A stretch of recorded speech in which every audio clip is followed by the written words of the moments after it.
Greetings, dear listeners. This is Jonah Goldberg, host of the Remnant Podcast, brought to you by the Dispatch and Dispatch Media.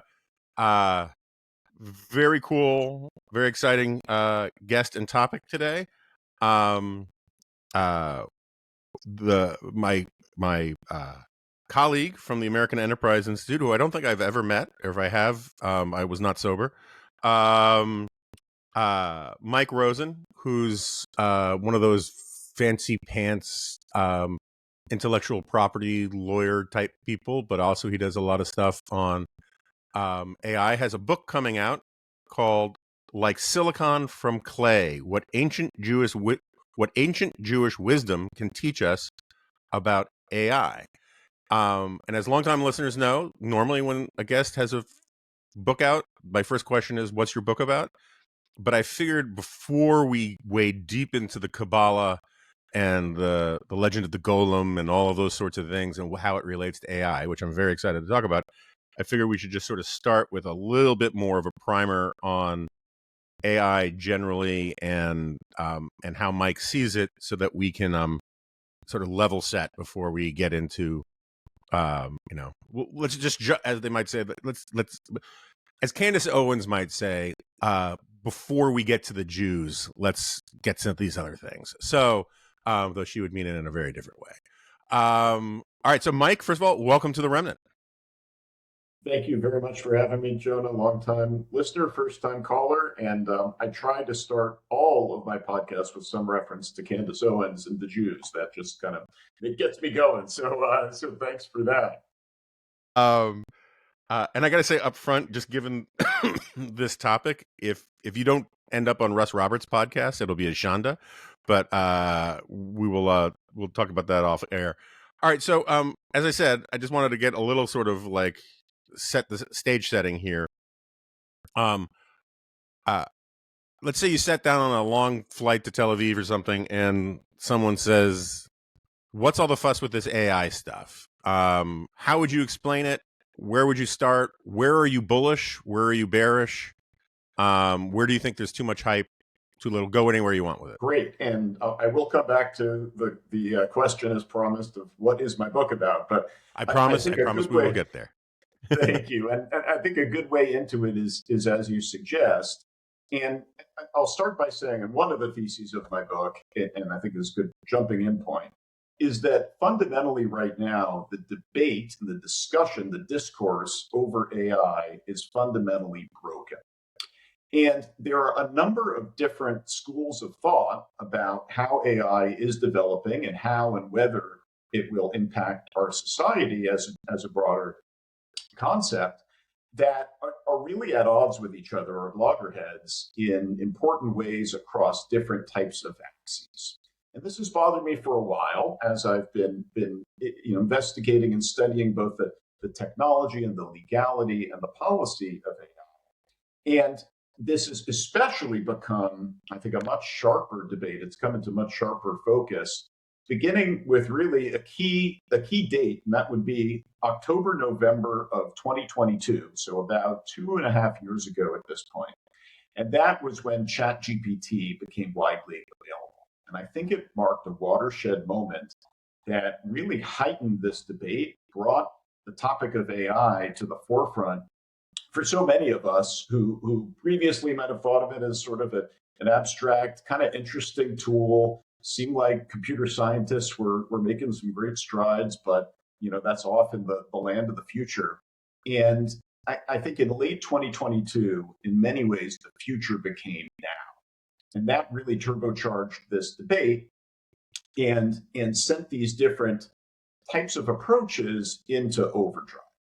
And what I've tried to do, one of the things I've tried to do in my book is to what you like to call level setting, is to identify really 4 different schools of thought when it comes to understanding how AI is developing and how we will relate to machines in the future.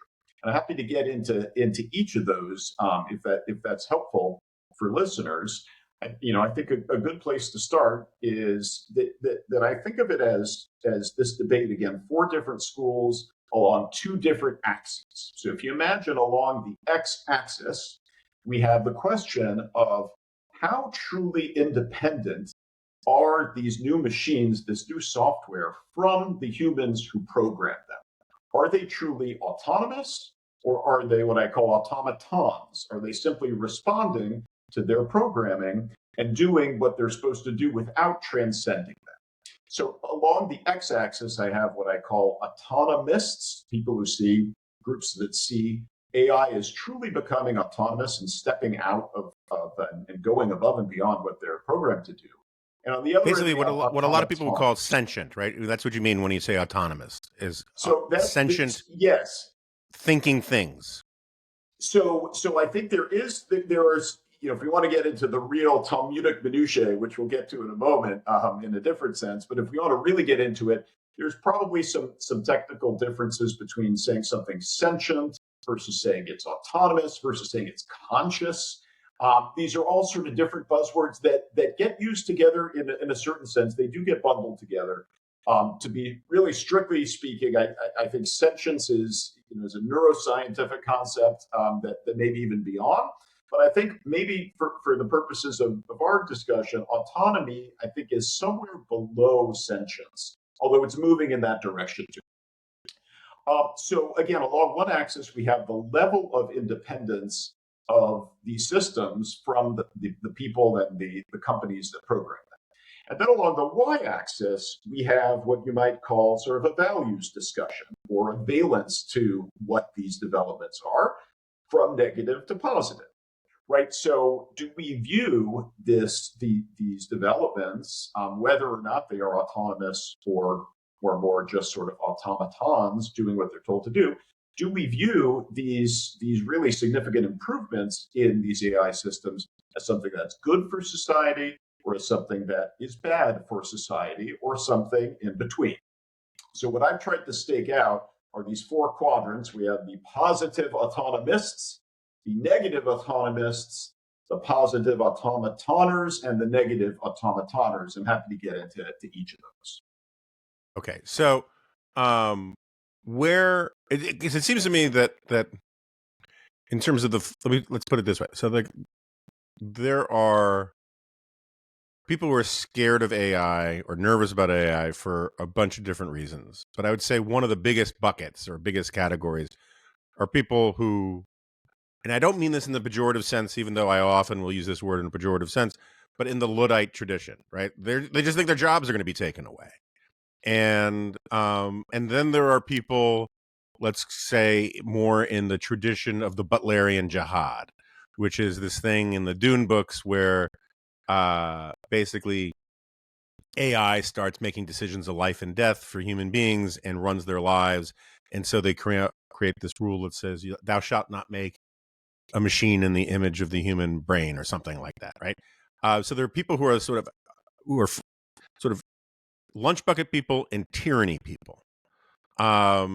Which fears do you think are more well grounded, or well grounded? It's probably easy to answer. Which are more justified?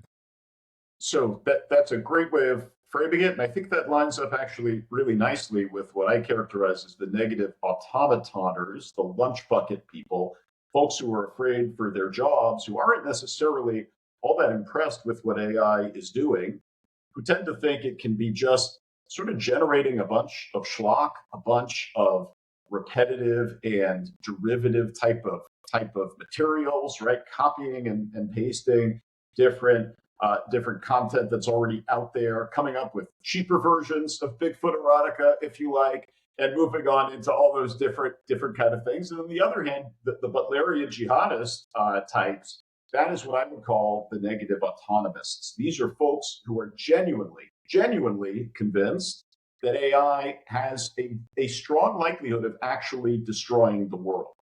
And the patron saint of this group of what I call negative autonomists is a brilliant young scientist named Eliezer Yudkowsky, who wrote an op-ed for Time magazine in 2023. And he literally, the title of the op-ed was, "We Need to Shut It All Down." He literally thinks that it is possible, not just possible, but it's the obvious thing that would happen, that literally everyone on Earth will die. I'm quoting directly from his writing, and this isn't an obscure type of journal, although he writes for plenty of those. This is in Time magazine, right? At one point, the largest publication, circulation publication in America. So there is a strong but small but still very well publicized group that believe there is a really strong likelihood that we will be turned into paperclips. Skynet will become self-aware and will wipe out all of civilization unless we can find our John Connor who will save us from it. Okay, so we'll probably come back and I'll have you circle back and have you explain some detail. I mean, let's put it. Where are you the most hopeful before we get to your book? Where are you the most hopeful that this is where the hype is gonna live up to reality? A reality of it is going to live up to the hype. Where do you think, man, this is a new golden age coming because of this stuff? So I am generally pretty bullish on this technology, and we'll get into limitations on that. But just to kind of complete the quadrant, and I think this is a good way of getting into where I am in this whole spectrum. We just discussed the negative automatoners and the negative autonomists. If we go above the x-axis into the positive territory, right, you have the group that I call the positive autonomists. These are folks who genuinely believe that AI is coming into its own. It has a certain measure of independence from the people and the companies that program it. And on top of that, we should applaud everything that's going on here. And of course, you would imagine that the folks in that quadrant or the entities in that quadrant tend to be the companies that are developing these systems, like OpenAI and Microsoft. And Sam Altman is sort of the patron saint of this group. Mark Andreessen of Andreessen Horowitz, a venture fund that's heavily invested in AI. He's the author of The Techno-Optimist. This group tends to see really tremendous potential for what AI can achieve. So that's one group. The other group that's positive or bullish on AI, but in a different way, are what I call the positive automatoners. Again, they're also positive. They applaud and cheer what's going on with AI, but they are reluctant to regard our new machines, our new software as something that's genuinely transcendent, that's moved beyond what we program it to do. And in fact, on the contrary, they believe that what we get out of AI is what we put into it. And what we really need to focus on is making sure our inputs into these systems are as good and as free from bias and self-interest and stereotypes as possible in order to get the kind of outputs that we think will benefit society. And just for both of these groups, I think, and I'm not breaking any news here, but there have been a lot of signal breakthroughs in this type of programming. Of course, I think group applications like ChatGPT and Claude and Llama and Gemini and all these other types of what we call large language models. These, like I said, beginning in 2022, have penetrated the broader society, have really become a focus of education, of computer programming, of many different professions, both for the good and for the bad, and we can get into that too. But that's one really important breakthrough. Others include, areas like drug discovery. These systems are able to find and to identify medications, combinations of molecules, all sorts of treatments that previous systems, even very sophisticated, powerful supercomputers, weren't able to find. On top of that, you have applications like self-driving cars, fully autonomous vehicles, which exist. I don't know if you've had a chance yet, Jonah, but I have in Los Angeles and San Francisco to ride in a Waymo vehicle, which is supposedly completely autonomous. My sense is there are still somewhere behind the scenes, some corporate executives controlling these cars when they need to. But they're really, really impressive. I have to say that the Waymos that I've been in, they drive more safely than most Uber or Lyft drivers that I've had.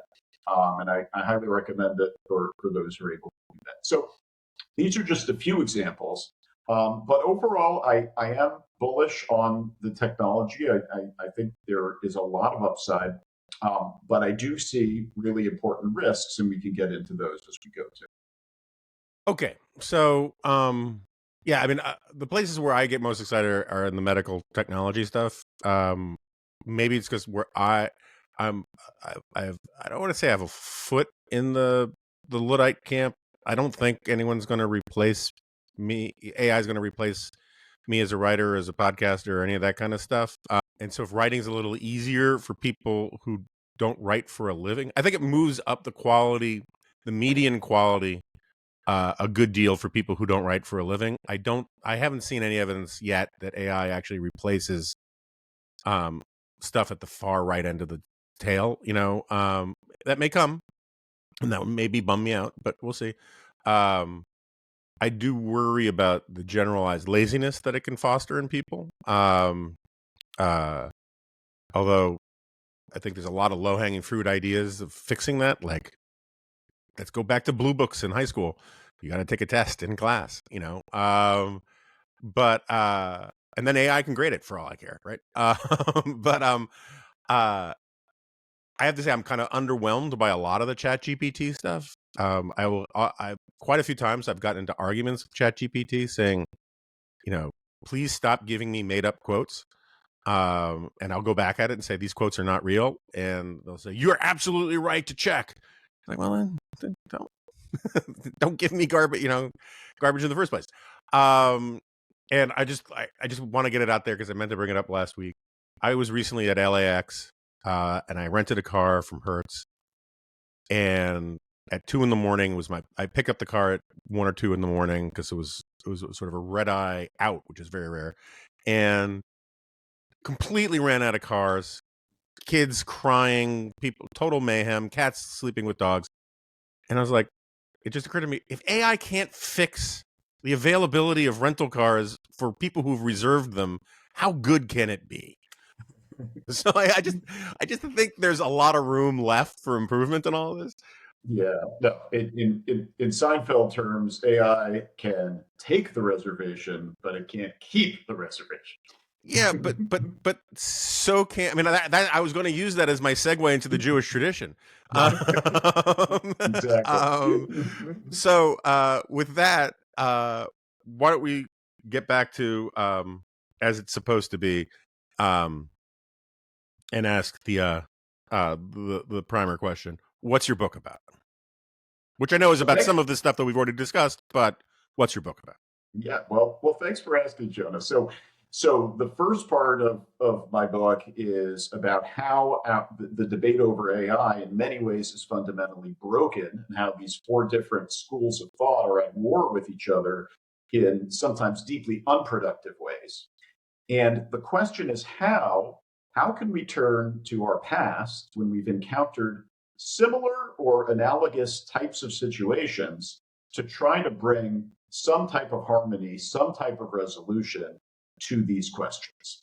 And it's an issue I've been struggling with ever since I've started studying this field, and had an interest in it for a long time. But during my work at the American Enterprise Institute, which sponsored my research into this, I started encountering other older models of exactly how folks in the past, and specifically in the Jewish tradition, have encountered this idea of creation, of innovation, of specifically of humans putting together, assembling something that is in one way or another superhuman, and all of the benefits and the risks and the challenges that accompanied that process of development.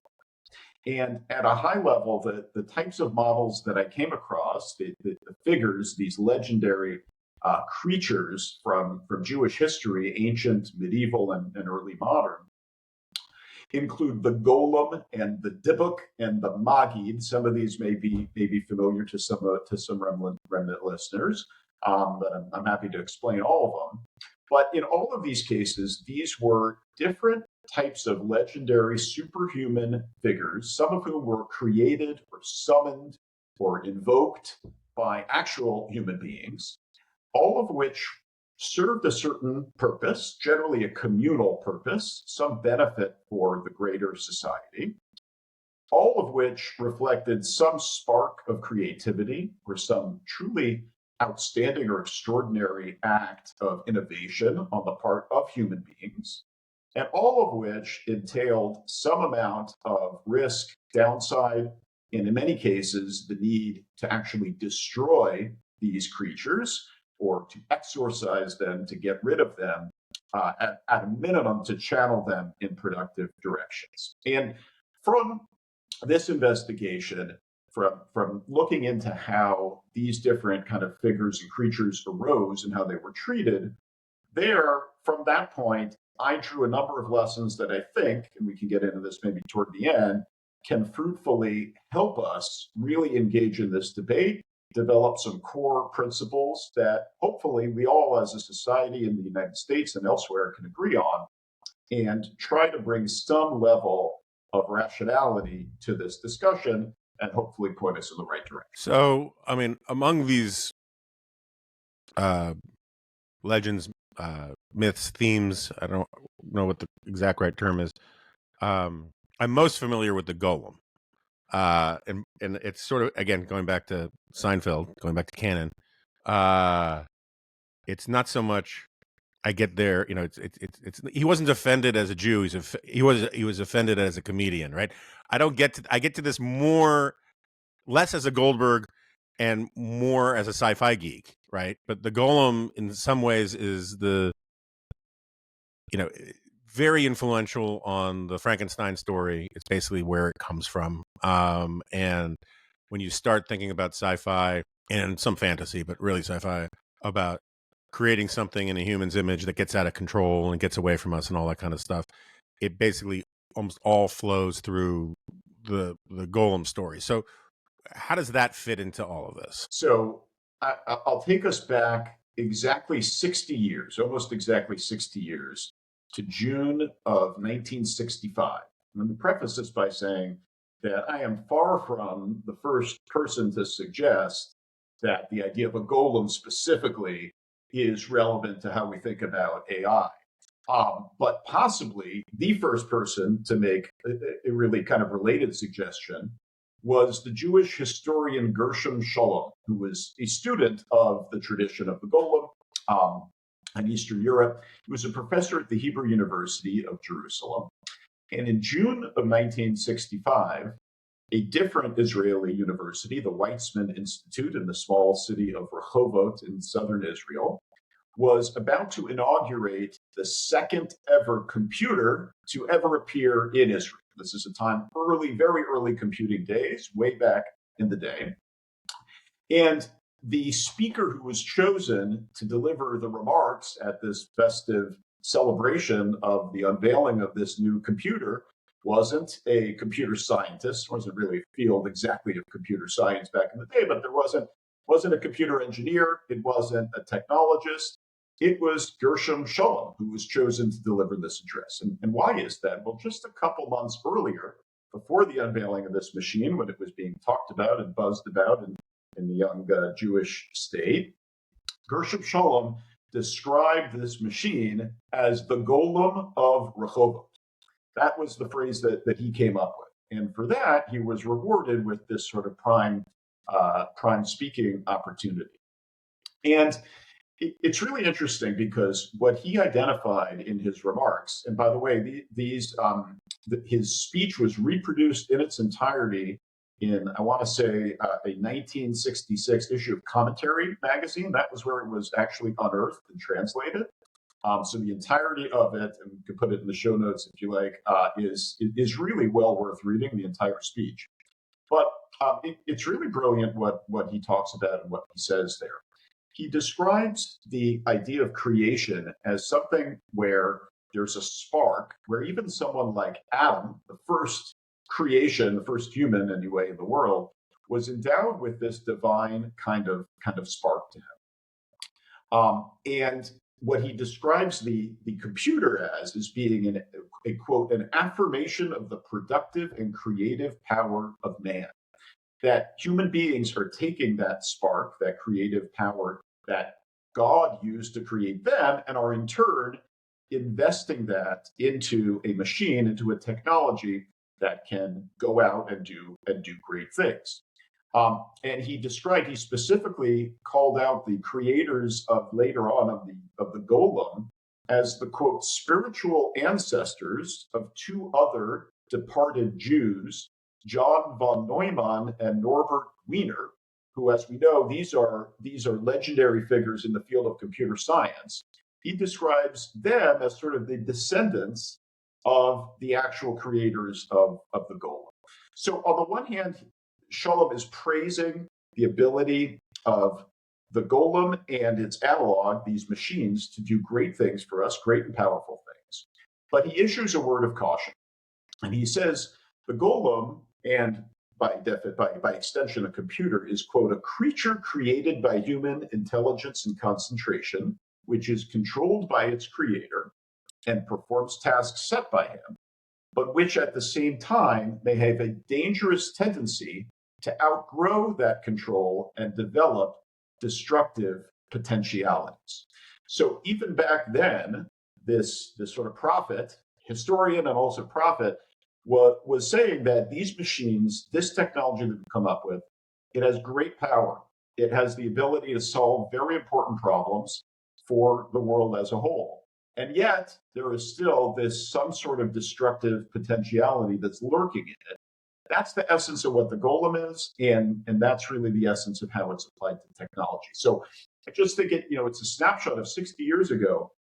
A lot of this same discussion was going on back then. I think it's sort of a good starting point for getting into the Golem. And all right, so then how should what did you do the Dybbuk for a second, just so people know what we're talking about? I mean, I evil spirit is basically the way that can inhabit a body, right? I mean, that's sort of the way I always think about it. Correct. I shouldn't say always. When I think about it.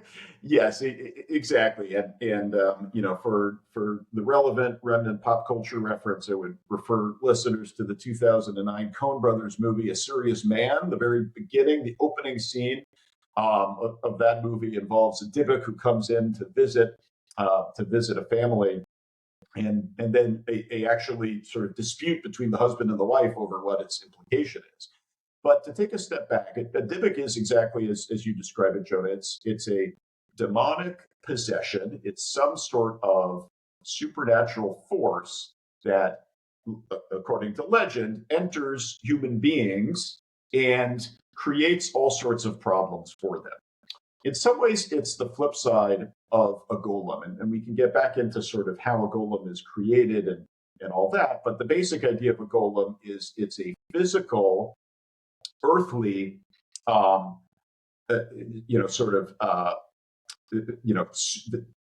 creature that has supernatural powers, whereas the Dybbuk is a supernatural type of spirit that infuses an actual human being.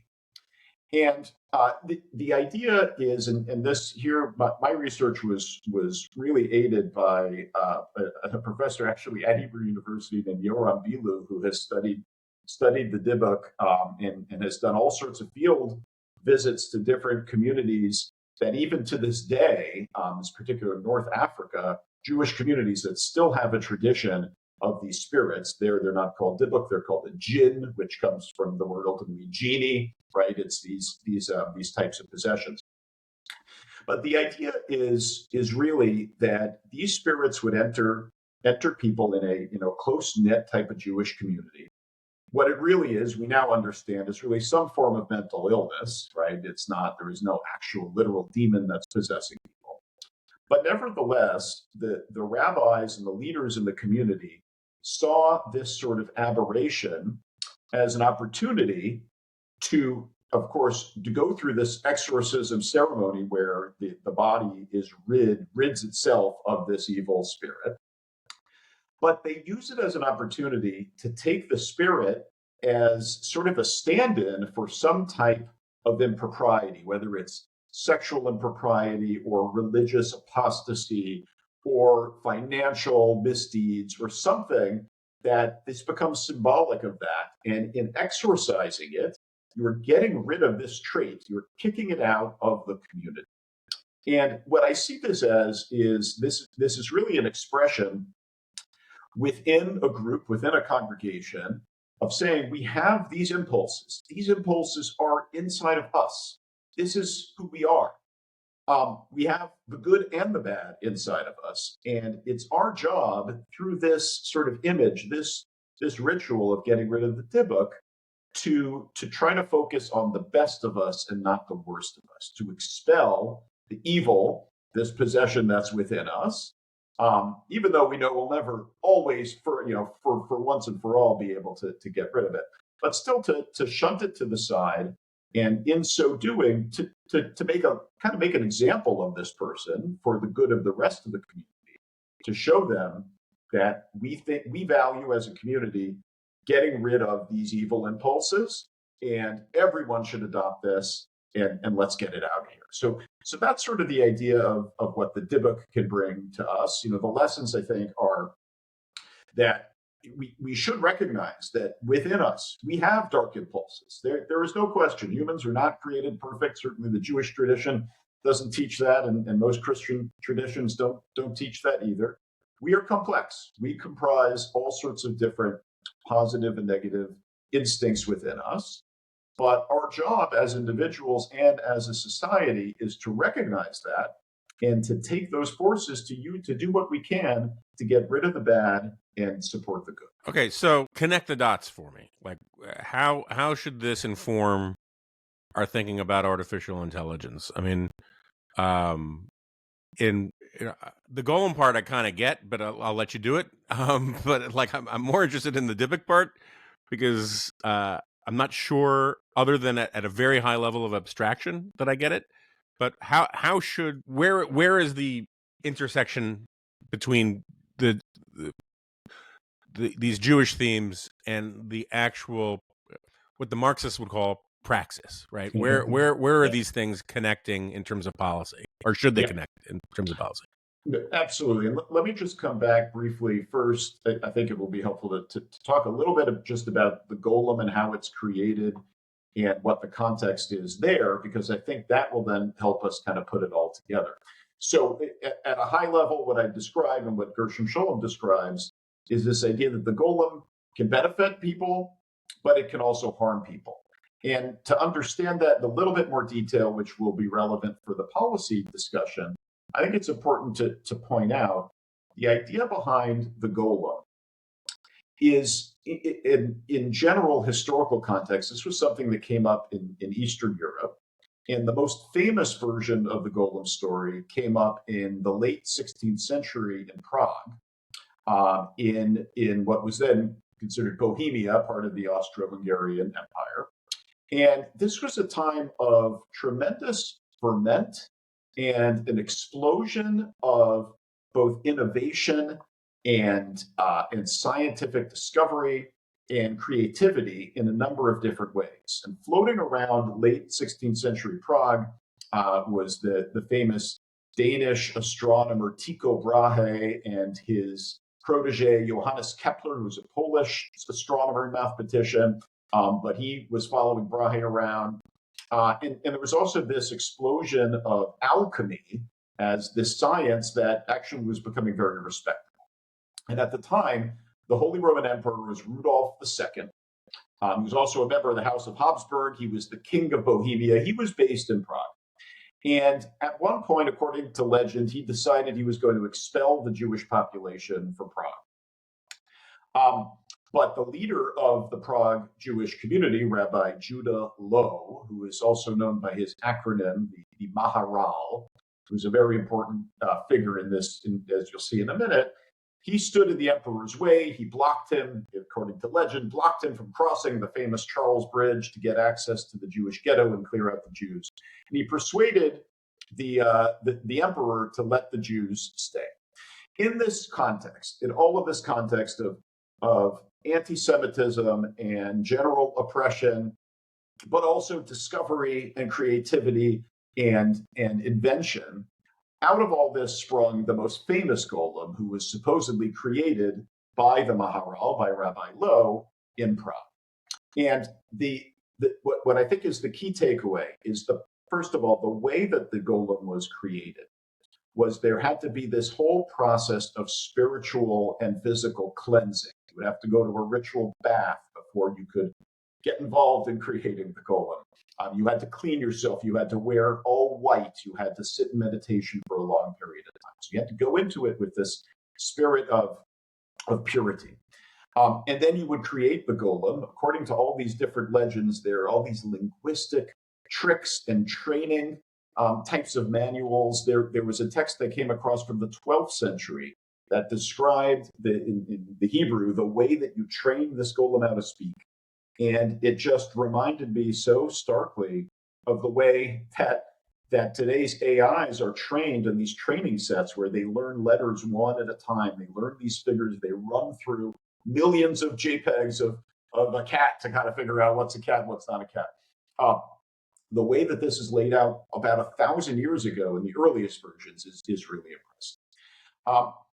So there's all that, and what's really important, though, and a number of the different commentators who describe the importance of the golem, is that the golem needs to be created for communal purposes. It's not okay to just kind of create your own golem to help you get rich, to help you defeat your enemies. One rabbi from 13th century Spain talks about being accursed and reviled and banished if you try to use this type of esoteric knowledge for evil purposes or for selfish purposes.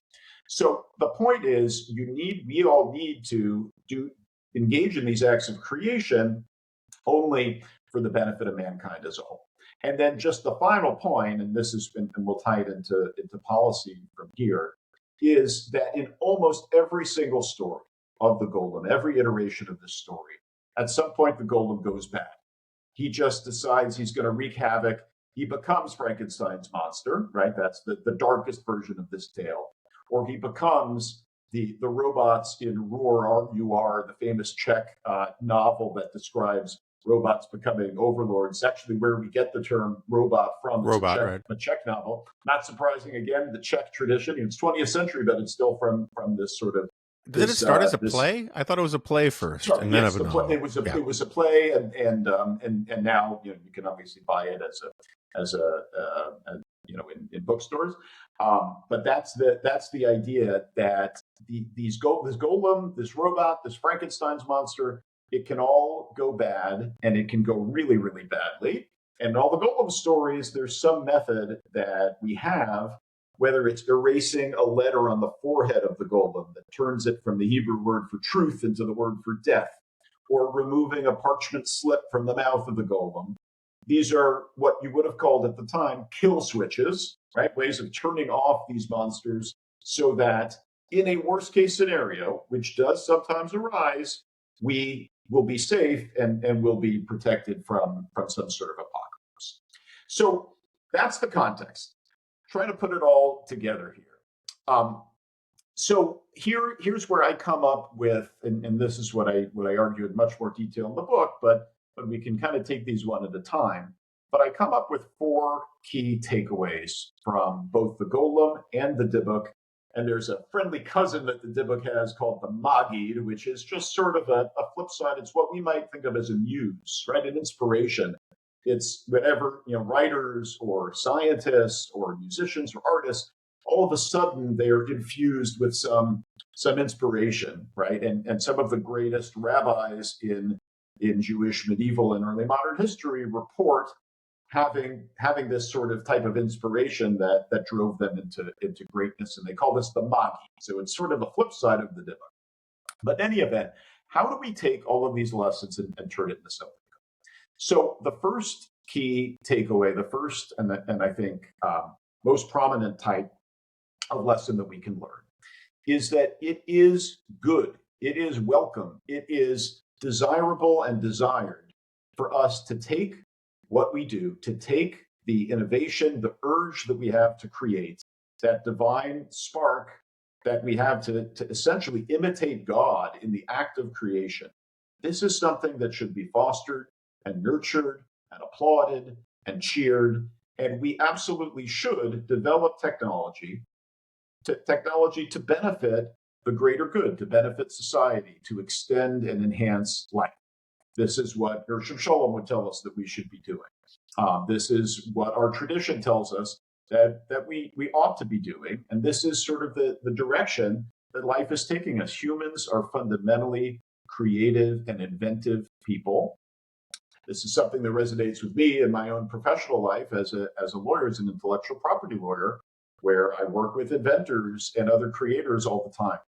And that, I think, is sort of the number one, the first kind of sine qua non, is that we should generally take a positive attitude toward the emergence of AI and robots. So let me kind of pause there, and I could get to the others, but I've been kind of monologuing for a while. So yeah. So I mean, I'm kind of torn about where to take this. So, like, first of all, it hadn't really occurred. You know, I've written a bit about jinns, right, in Arabic civilization. You know, the genies. You know, in effect, and I hadn't really realized how much overlap there is with the Jewish tradition on this stuff. You know, it wasn't until like the 16th century that when someone talked about genius, they meant innate ability.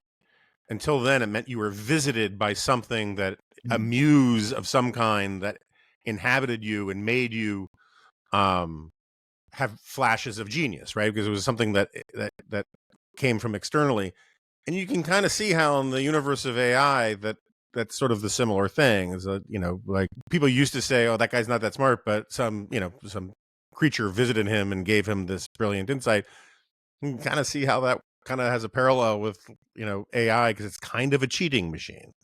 But more broadly, I am totally interested and supportive of the idea of finding ethical frameworks for how to program AI. And I think it's important work, and I'm glad you're doing it. And I'm really interested in the idea of it being Jewish, or the Jewish aspects of those ethics. Not to bring it back to Candace Owens, but there will, of course, be people who say, aha, now that AI runs the world and it's running on Jewish ethics, told you so. Anyway, be that as it may, I'm one of these guys who has who likes to boil down a lot of ethical questions. You know, I've been saying for a while now, in the sort of the Trump era, that, you know, most journalistic ethics can be boiled down to about most worthwhile journalistic ethics can be boiled down to basically one idea, which is don't say or write things you don't believe to be true, right? Don't lie. And a lot of Jewish ethics, and you know this stuff better than I do by orders of magnitude, but I often just shorthand it as be a mensch, right? You know, which is, you know, sort of like a characterological version of the Hippocratic Oath. Do no harm. Don't be a dick. Be a good person wherever you can. It's not a suicide pact, you know, but you try to be a good person, and I try to stick with that. How much of the AI programming requires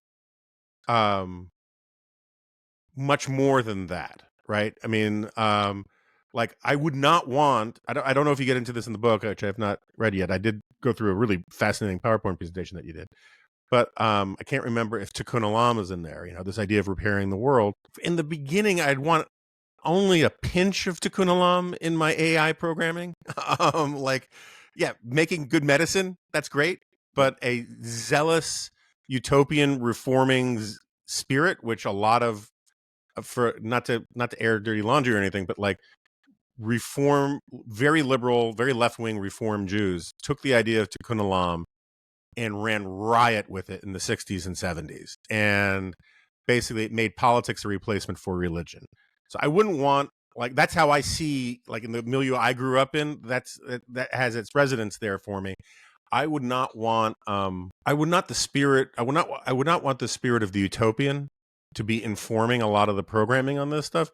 I think one of the reasons why it's good to look to Judaism is that Judaism has a well-earned and entirely justified tragic sense about the nature of life. And so therefore a lot of its rules are safeguards, are hedges against the worst rather than guarantees of the best. And I think given the stakes in what AI can do, that makes a lot of sense to me. But how much beyond that do we need to go, or am I just being too dismissive?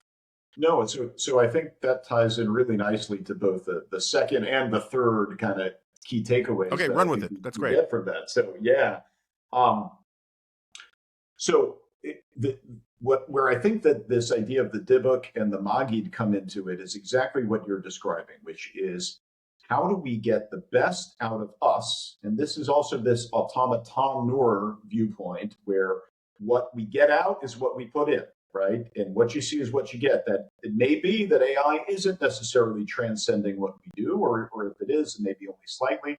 But be that as it may, I think it's unequivocal that the programming that we put into it, when we teach it to be a mensch, then it will be a mensch. And if we teach it to not be a mensch, it won't be a mensch. And it's funny because when I started doing the research for the book, one of the issues that was really plaguing a number of these companies, in particular Google, was that a lot of the image generation that would come out of it, or any of the other sort of LLMs, were spitting out genuinely racist and really unfortunate and disturbing kinds of results in terms of how it depicted African Americans or other minorities or women versus men, etc.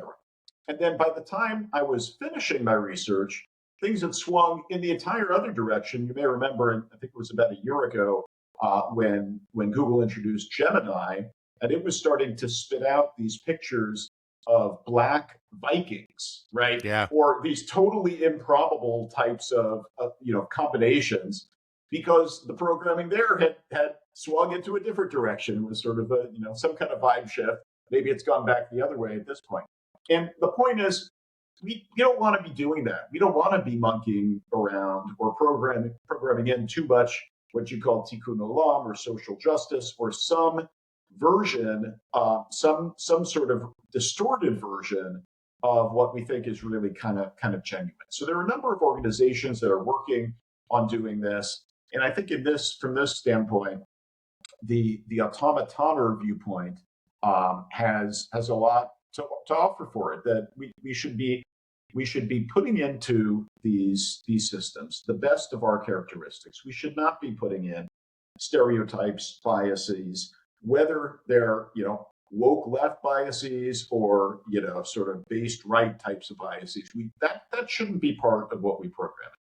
It should be exactly as you say, Jonah. It should be programmed to be a match. That's sort of one piece of it. The other piece is, and this is maybe going to get a little more wonky, but I have to put on my AI hat for a minute. I do think that the ethics of how we actually regulate and govern these types of systems is really important, and it's really critical that we get it right. And here again, I think that a good starting point is the idea that when the Golem was created, you had to go into it with a certain purity. You had to get yourself ready, and go in with the right intentions, and you had to develop it for the right purpose. The point of the Golem initially, certainly in Prague, was to protect the Jewish community from oppressors. It would, according to legend, it would go out and hunt down those who were trying to kill the Jews. It wasn't created as a personal bodyguard. It wasn't created to make you rich and go rob people. It was created for some greater communal good. And we want to make sure that, not that the profit motive is inappropriate, but we should be encouraging these companies to develop these systems, these major systems with significant impact on the rest of our lives for some general greater good. And to that end, one of the arguments that I try to put forward, and this is also through a lot of discussion with our colleagues, in particular the technology policy experts at AEI, is how do we want to do that from a policy perspective? Generally, my view is that we want some form of really rigorous but voluntary industry-based guidelines to try to shape how AI is developed. And when I say that, I mean that as opposed to some sort of top-down, one-size-fits-all kinds of legislation or regulations that have been proposed. And in particular here, there are three kind of bête noirs that I go after in the book. One is the EU's AI Act from a couple of years ago that recently went into force. It's a 272-page directive that came out of Brussels. I think Brussels is the EU Commission headquarters. And it really purports to govern every type of aspect of AI and really kind of throttle, or you could say shackle the golem in a way that it shouldn't be doing. It's not surprising, by the way, that all of the major companies, I would have said this a month ago, that have said all of the major AI developers are based in the United States, none in Europe, of course. Now, of course, we have DeepSeek, which is another type of issue, which I'm happy to discuss too, which is Chinese AI. But it's not surprising that the EU, whose first inclination always is to impose some major top-down type of regulatory regime, that they're lagging behind. But even others like President Biden's executive order, which he issued in the summer of 2023, and which President Trump has, in my view, wisely rescinded, withdrawn, that also suffered from similar problems, and as did Senate Bill 1047 in California, which was sort of so extreme that even Governor Gavin Newsom vetoed it and didn't let it through. But the fundamental problem with all of these type of top-down, one-size-fits-all measures is that what they really are designed to do is to treat all of these companies, whether it's a major a huge technology giant like OpenAI and Microsoft or Google, to treat them the same as some of these really innovative startups that are coming up from the ground. And remnant listeners, of course, are intimately familiar with the idea of regulatory capture and the idea of large companies using the regulatory regime to try to keep out much smaller ones. And it's not surprising that some of the tech giants, and I listened in on a number of the hearings that went on Capitol Hill when some of this was coming up, these guys want the federal government to regulate them and lock in their advantage so that they can keep out others. And I think that's not right as a matter of ethics and right and wrong. It's also not economically productive or constructive to go in that direction, and not in the spirit of ways that I think we should regulate goals. I would say even in that regard, that's not a menschy way to kind of do things, and it's not something that I would want to see. So I am not normally in the business of steel manning Biden administration point of view, and I'm not quite doing that here, but it seems to me, Sam Harris makes this analogy. I had him on around a while back, and he was talking about how if AI becomes what they think it's going to become, it's basically going to be able to make the equivalent of the number of calculations the human brain can take in a second.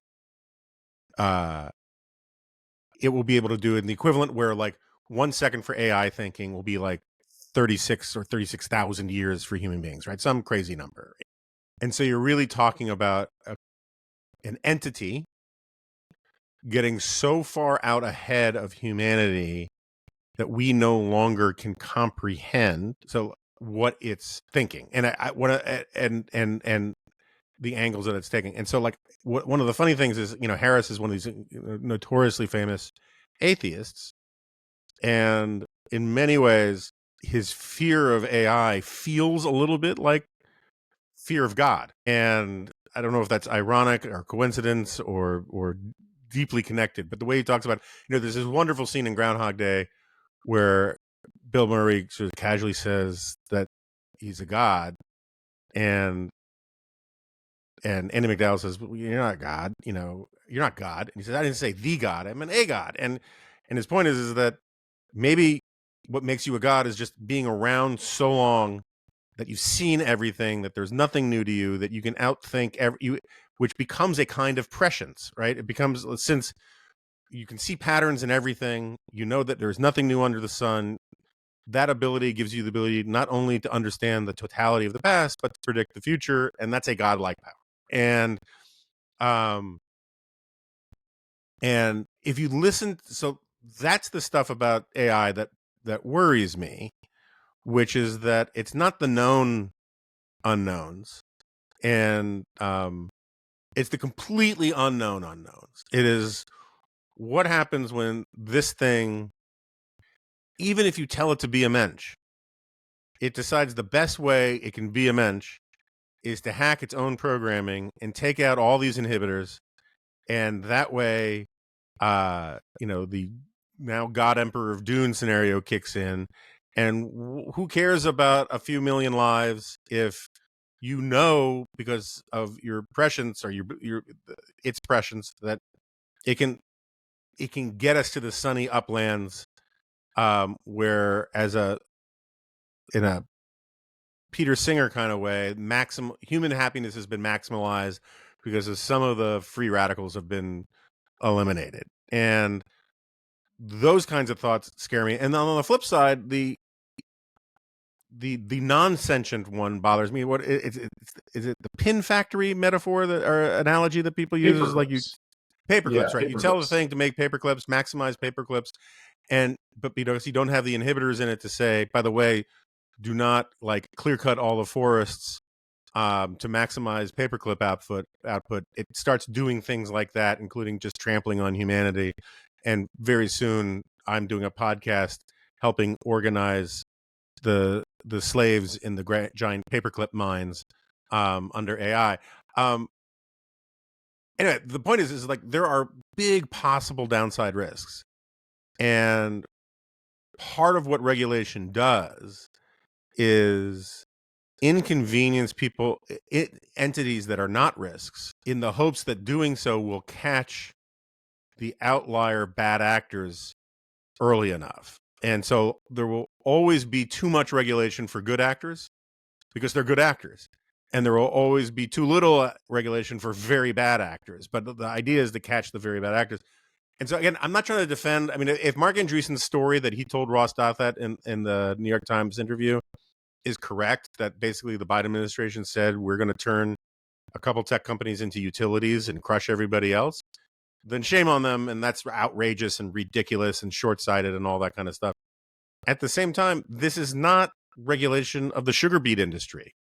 Like when that goes awry, you have too many or too few sugar beets. I mean, AI is different by even its boosters calculations. So anyway, that's like, how do you think about that? Yeah, well, thank you, because you've teed up perfectly my sort of fourth and final takeaway from all this, which is that's what I'm here for. I'm a servant of my guests. It's epic, man.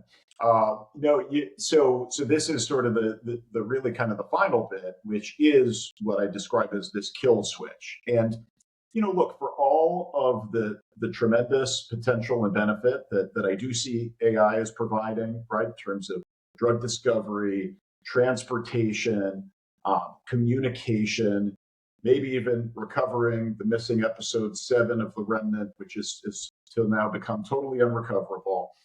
For all of that, there is, as you say, this tremendous amount of uncertainty and risk. And I'm as shocked as you are. When I talk to people who are far, far smarter and conversant in these things than I am, including some of the very developers of these systems, we get to a point where they literally say, we don't actually know what it's doing, right? They program it, but they can't at certain levels describe it, something like a black box of how it's coming up with this sort of voodoo magic.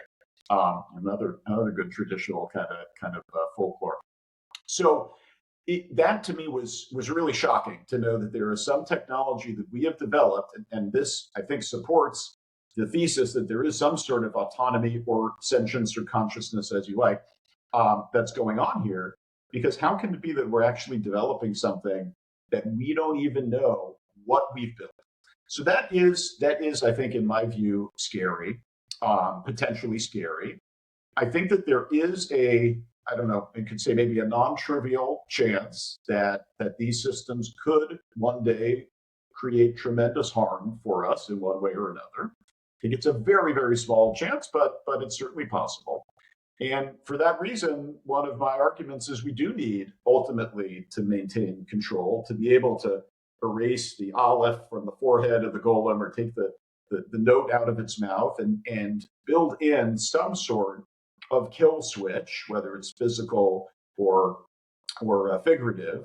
And there are both academic and industry companies that are working on doing that. So I do think that's really important, and it should be mandated as part of these guidelines that these different groups are coming up with, to be able to pull the plug if we absolutely need to. I think that is what wisdom over the ages has shown us, that there is a risk of something like that happening.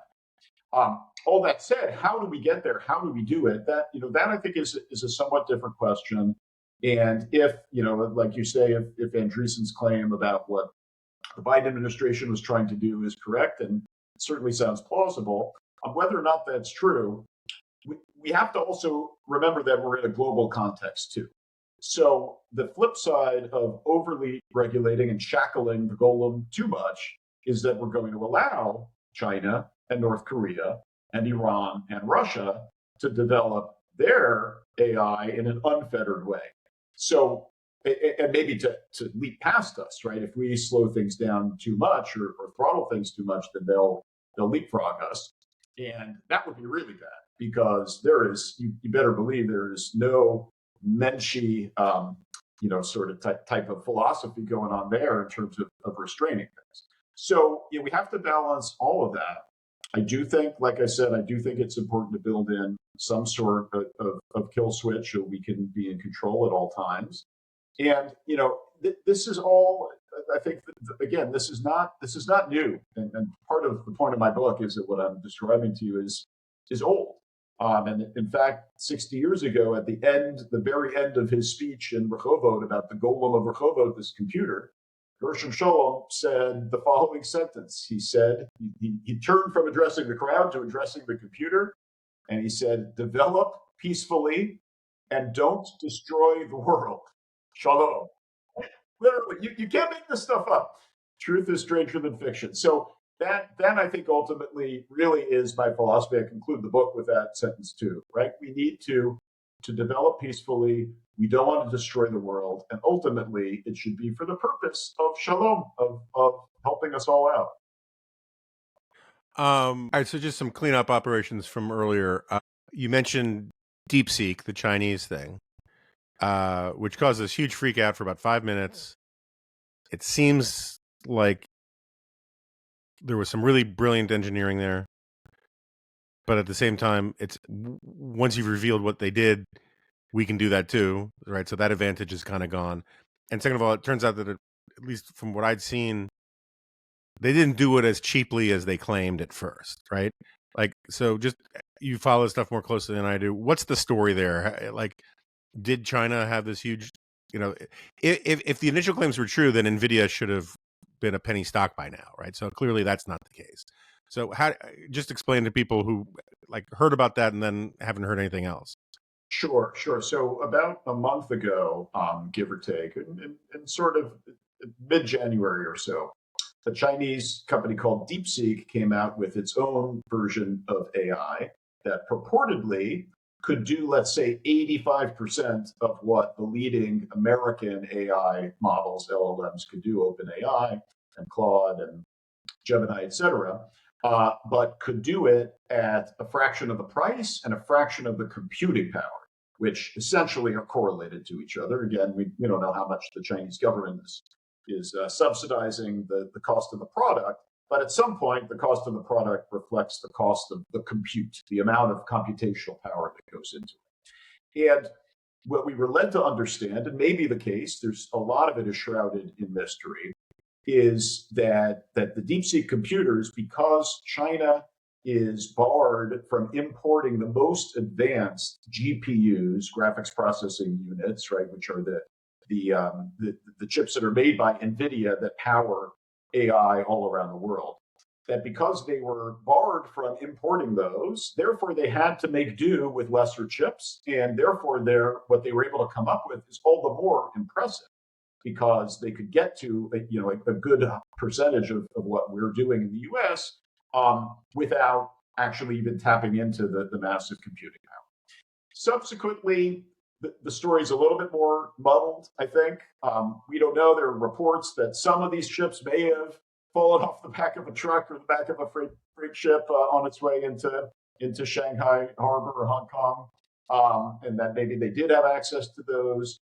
But even so, what it seems that's undisputed that the engineers here have been able to do is to piggyback on the breakthroughs that many of the tech giants here in the US have come up with, and to use those innovations in a way that maybe take every shortcut possible to make that even more efficient and therefore reduce the amount of computing power. So it's not that they came up with something that's tremendously innovative, but they did apparently come up with a really creative way of using existing technology that's out there and improve it and make it more efficient, which itself is very beneficial, right? It shouldn't knock that. Many of the greatest advances in history are in that sense, right? The iPhone wasn't created out of nothing. It took a whole bunch of ideas that were already known and packaged them together. So it's definitely impressive. And the question, but as you know, Jonah, it's not at the very cutting edge of where this technology is going. Even so, if it helps democratize with a small d that these different systems, makes them more affordable and more accessible to people to be able to use. And Tyler Cowen had a great podcast about this, and he went on, I think, a Free Press podcast to talk about it.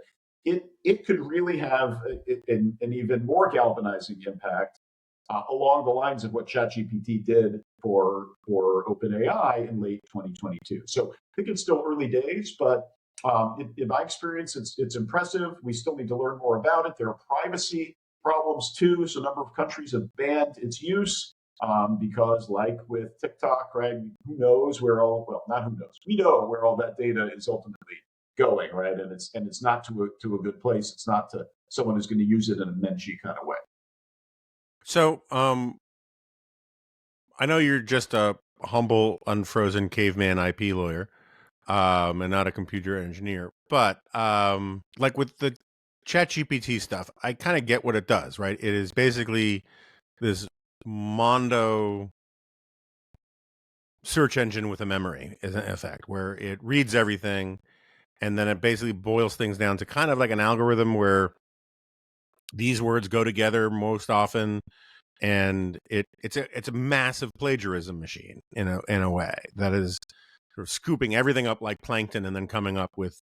So I get it, right? I mean, I can't articulate it, I can't explain it, but enough people with enough sock puppets have explained it to me that I basically get what the large language things are. What for the things that are creating molecules and pharmaceuticals, or what are they studying? Are they just using proteins as if they were words and just connecting them and then seeing what happens? Is it similarly like when the thing that plays Go, it just watches a gazillion Go games and then says, because I had Alex Tabarrok on here recently, Tyler Cowen's partner in crime, and he was saying that the AI that beat the Go Master, which is a friggin' phenomenal title to have. I was recently at the Tower of London, and I met a guy who was the Raven Master, which is an even better title. But something to aspire to, sure. But the Go Master, they said that the AI thing was actually coming up with new combinations and new strategies no one had ever seen before, which impresses me. Which does scare me a little bit more about like the GPT model is that at some point it could actually write a real novel. But what are they? What? So the reason why I'm skeptical about the ChatGPT stuff, the large language stuff, is that it's garbage in, garbage out, right? And it until it stops reflecting basically the baseline biases of Wikipedia and the New York Times and these other sites that it gets stuff from, it is what it is, and it doesn't impress me all that much. But what is it? I've lost my train of thought about understanding this, but on there are no biases to the way proteins are strung together, right, or molecules are made. But what is it studying there? I mean, I guess it's how is it acquiring knowledge there? Sure. So Let me first, the lawyer in me just has to point out when you say widespread copyright infringement, I'll just add the word alleged to that because that's important. But that is it is actually the detail that I get into in the book because this actually gets at some of these fundamental arguments about what it is that it's doing, right? So yes, it is hoovering up. These systems are reading and reviewing tons and tons and tons of copyrighted material, novels, and histories and biographies and podcast transcripts and everything. And then it is generating some quote unquote modified form of that. So, there's an argument that, well, it's just copying it by literally copying and pasting it into its own system. But then you can say, well, isn't that like when we read a book? When humans read something, we are copying and pasting it into our brain, but that isn't copyright infringement. But then, okay, well, if it is just literally taking it and spitting it back out as is, which some of these companies, including the New York Times, that have sued OpenAI over doing exactly what you're describing, Jonah, they say that's what OpenAI is doing. Well, the company says, no, that's not what we're doing. We are coming up with novels in the style of Cormac McCarthy or paintings in the spirit of Keith Haring or Andy Warhol. So, but anyway, that whether or not it can get to that level of abstraction that it's transcending just pure copying and pasting, that I think is a live debate. Yeah, and I should be clear. I agree with you. I agree with you entirely. I was not just in a legalistic sense saying they were plagiarizing people. I was saying there are like a lot of hacks who just say, "Oh, I'm gonna pretend I'm William F. Buckley, or I'm gonna pretend I'm George Will, or I'm gonna pretend whatever," and they do their best impersonation. Yep. And that's it, right? That's yep. sort of what I meant. Yeah, no, exactly. And but whatever it is that they are doing, it is as I understand it, it is a similar mechanism to how they are discovering these proteins. And one of the key things is in terms of this analysis is how proteins fold on themselves, into themselves.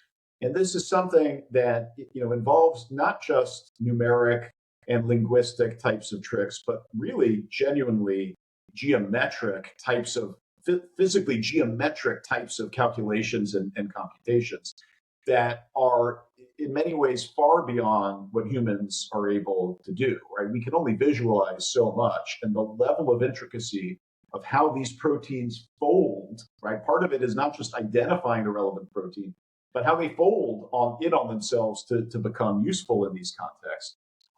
So it's taking these same types of concepts and then applying it into this field. And again, this is far beyond really what I'm able to comprehend. And as I said before, it goes far beyond even what their programmers sometimes are able to comprehend.